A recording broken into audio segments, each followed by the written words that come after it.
warahmatullahi wabarakatuh. Perkenalkan, kami mahasiswa dari kelas SI 6D. Di sini kami ingin menyelesaikan tugas video dari mata kuliah Metodologi Penelitian oleh dosen pengampu Ibu Arida Zikrah Syah Mkom. Baiklah, di sini kami akan memperkenalkan diri terlebih dahulu. Perkenalkan, nama saya Zairani, teman sebelah saya Suryana Devi Pratiwi, dan saya Adelia Cahaya Pratiwi. Saya Juliana. Saya Mimi Khairani. Baiklah, lanjut ke video. Menurut kalian, apa sih yang dimaksud dengan instrumen penelitian? Kalau menurutku ya, instrumen penelitian itu adalah sebuah kayak alat yang dipakai dalam kegiatan untuk penelitian yang khususnya sebagai pengukuran ataupun pengumpulan data. Nah, kalian tahu nggak apa ciri-ciri manusia sebagai instrumen penelitian?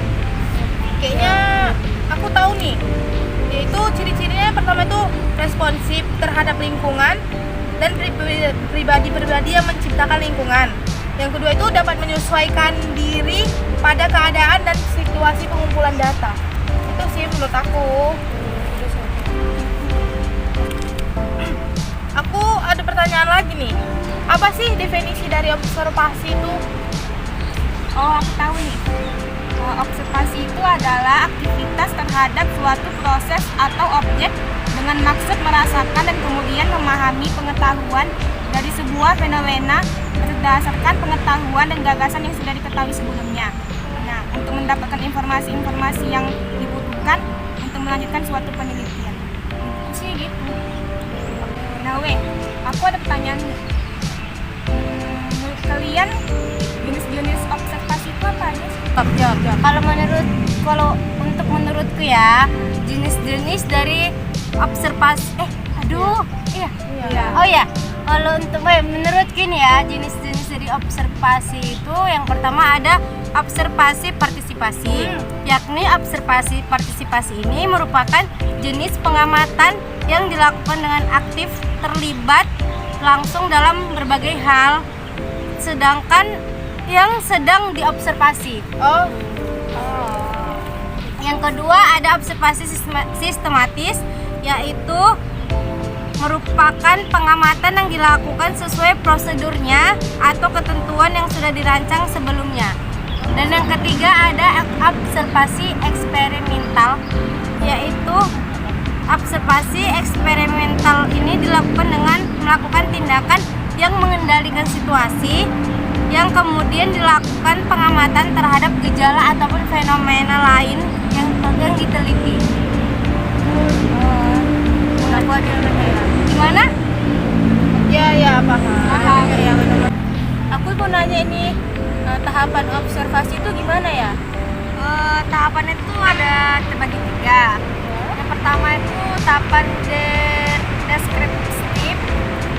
Itu kayak memasuki situasi sosial di tempat, aktor atau aktivitas. Yang kedua itu tahap traduksi, menentukan fokus, memilih di antara yang telah dideskripsikan. Yang ketiga itu tahap seleksi, mengurai faktor menjadi komponen yang lebih rinci. Aku ada pertanyaan ini. Menurut kalian tuh apa sih definisi dari wawancara itu? Wawancara. Wawancara adalah kegiatan tanya jawab secara lisan untuk memperoleh informasi. Bentuk informasi yang diperoleh dinyatakan dalam tulisan atau direkam secara audio ataupun visual. Aku ada pertanyaan lagi nih. Jenis wawancara berdasarkan bentuk pertanyaan yang dibuat dalam panduan wawancara itu apa sih? Oh iya, aku tahu. Yang pertama itu ada berkaitan dengan pengalaman, terus ada berkaitan dengan pendapat, berkaitan dengan perasaan, tentang pengetahuan, berkenaan dengan indera juga. Terakhir berkaitan dengan latar belakang atau demografi. Aku ada yang belum paham nih tentang wawancara. Langkah-langkah untuk wawancara itu apa aja ya? Ya, kalau yang saya tahu kalau yang tahu itu yang pertama itu ada untuk menetapkan kepada siapa wawancara itu dilakukan atau yang disebut dengan sampling. Yang kedua, menyiapkan pokok-pokok masalah yang menjadi pembicara. Yang ketiga, ada mengawali atau membuka alur dari wawancara tersebut. Dan yang keempat, melangsungkan alur wawancaranya. Dan yang kelima, mengonfirmasi ikhtisar hasil wawancara dan mengakhirinya. Dan yang keenam, menuliskan hasil wawancara ke dalam catatan lapangan.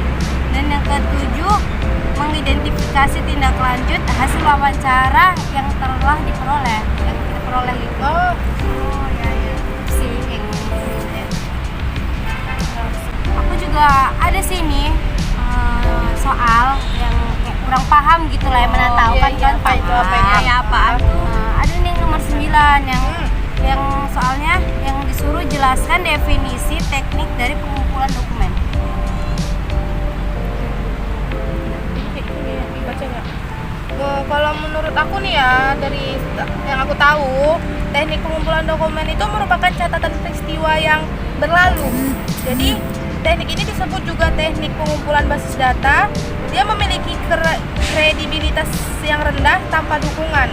Bentuknya itu bisa berupa sejarah, cerita, biografi, kebijakan, foto, gambar, sketsa, film, basis data dan lain-lain. Itu sih kalau menurut aku yang aku tahu ya. Aku juga ada yang kurang paham nih di soal nomor 10 tuh. Kan di sini soalnya itu dalam teknik pengumpulan dokumen terdapat dua bentuk, yaitu pengambilan basis data dan analisis konten. Apa sih yang dimaksud dengan kedua itu?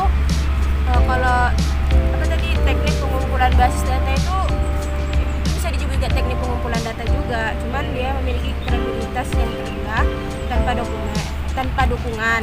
Terus bentuknya bisa berubah sejarah, sama seperti teknik pengumpulan dokumen tadi. Kalau yang analisis konten itu penelitian yang pembahasannya mendalam terhadap isi suatu informasi yang tertulis ataupun tercetak dalam media massa. Jelas nih. Sama satu lagi sih, kurang paham aku nih. Ini nomor 11 tuh, definisi dari studi kepustakaan. Kalian ada yang ngerti nggak sih? Oh iya, aku tahu. Studi kepustakaan itu adalah kegiatan untuk menghimpun informasi yang relevan dengan topik atau masalah yang menjadi objek penelitian atau topik cerita yang diusung ke dalam karya tulis ilmiah. Misalnya itu novel. Oh, kayak novel gitu ya? Aku juga mau nanya ini. Satu lagi di sini. Iya, betul. Di sini kan soal kita itu kan ada kan jelaskan teknik pengumpulan data beserta instrumen penelitian yang digunakan. Kalian tahu nggak sih itu kayak arti survei ataupun eksperimennya itu apa gitu artinya? Aku tahu nih, teknik survei merupakan metode pengumpulan dari data primer dengan memberikan pertanyaan-pertanyaan kepada responden individual. Disebut juga dengan self-administered survei. Survei bisa melalui pos komputer, baik intranet maupun internet, atau survei intercept di tempat umum. Instrumen utama teknik adalah angket. Kalau yang eksperimen itu teknik pengumpulan data dengan cara membagi sampel menjadi dua. Yang pertama itu grup kontrol, grup yang tidak diberikan perlakuan apa-apa. Yang kedua itu grup treatment, grup yang diberikan perlakuan.